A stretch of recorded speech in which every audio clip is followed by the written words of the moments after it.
Okay, friends, up on jack stands yet again. It's the Subaru.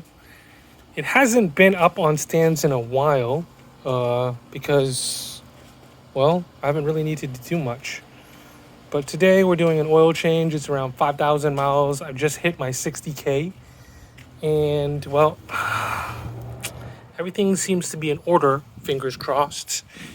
I just dumped the oil and now I'm going to be refilling it. This is like I don't even know how many times I've done this, but it just gets easier and easier every time you do it. So, all you need is that 17 millimeter wrench that's sitting on the floor there and some oil and a bucket. So, we're going to be switching out the oil. 60K, what does that mean? There's a bunch of things that I got to do. I think spark plugs are one of them, and then maybe a CVT drain and flush or flush and fill. So, we'll see what we're gonna do. I do have spark plugs, but what happened was I bought them a long time ago when I was getting like some weird engine trouble at like 30K, and I'm like, oh no, it's got to be the spark plugs. And I bought a set, right? But then I never changed them because I found out that it was something to do with my MAF connection, right? I went to go check on the spark plugs, and I was like, oh look, they're made in China, but they're the laser iridium ones from NGK. And I was like, no wonder they were so cheap, because these are, you don't want to put these in there, right? So I'm not going to I'm going to go buy some actual either Japan made or Thailand made NGK spark plugs. These ones are going to go, they're just going to be some play spark plugs that I have. But they say 60K is the time to change them, but I don't know. They can probably last to 80 or 100K if need be, but I'm gonna take my time and source some proper NGK ones. Right now I'm just letting the oil drip. As you can see, it's pretty dark, I think. So, oh look, it's almost done. I think it's done. So we're gonna top this thing off, and new oil is always really good in a Subaru because they like new oil for some reason, or they just like a good amount of oil in them. If you're having oiling issues, it's probably leaking out somewhere like around this area underneath cam carrier or the front timing cover. They usually leak just like under there.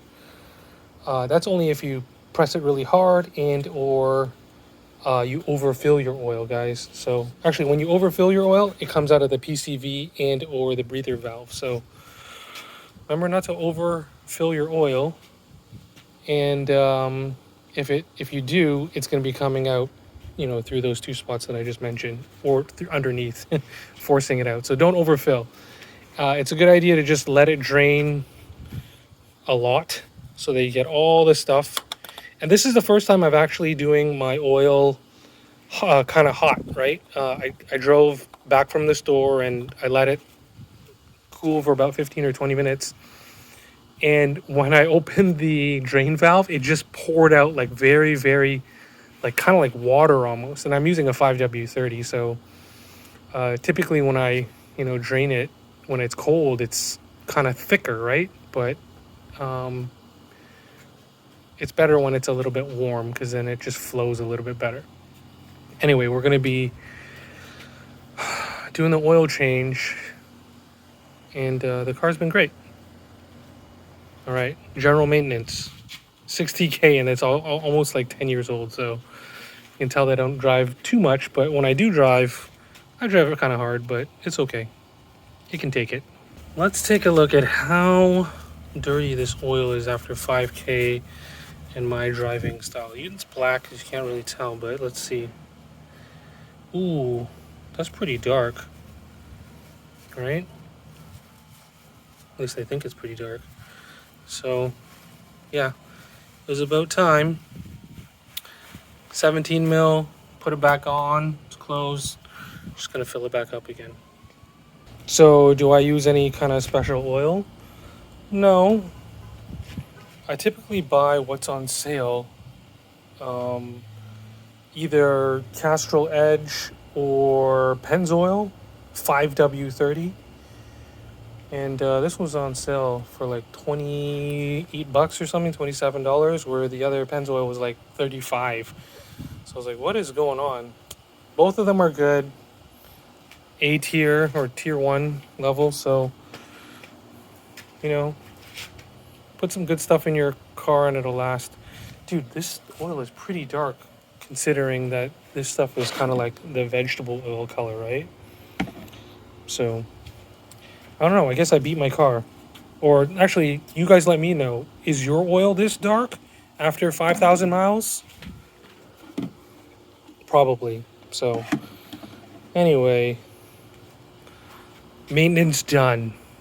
What kind of filters am I using? These are the stubby, short, like black filters from Japan. Direct. I bought them online and they're, from Japan. I don't know what happened.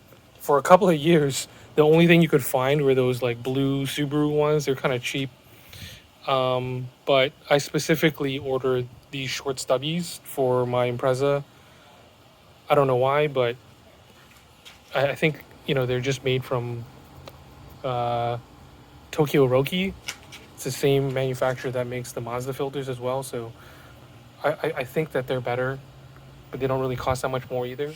I typically buy them in a 3-pack, and I also buy the little crush washers to go with them. So I always have some on hand. So, yeah, nothing special. Just get it done.